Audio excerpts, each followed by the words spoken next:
కృష్ణుడు సాక్షాత్తు నారాయణుడు. వారు ఏ పక్షాన ఉంటే విజయం కూడా సదా అదే పక్షానిదవుతుంది. కానీ వాసుదేవుడు రణభూమిలో శస్త్రాన్ని చేపట్టనని ప్రమాణం చేశాడు కుంతి.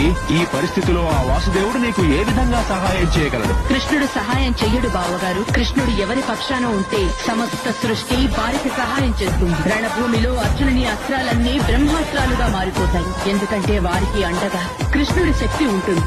భీముని గద వజ్రాయుధంగా మారి విజృంభిస్తుంది.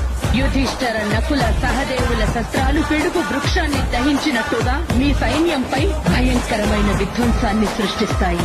మీరు ఎప్పుడో నా నాథునికి రక్షిస్తానని వాగ్దానం చేశారు. అందుకే ఈ రోజు నేను ఈ 100 దివ్వెలను వెలిగించాను. తమరి పుత్రులకు రక్షణ కలిగించే ప్రయత్నం చేశాను. ఈ దివ్యలు ఆరిపోవడాన్ని బట్టి మీరు అర్థం చేసుకోండి.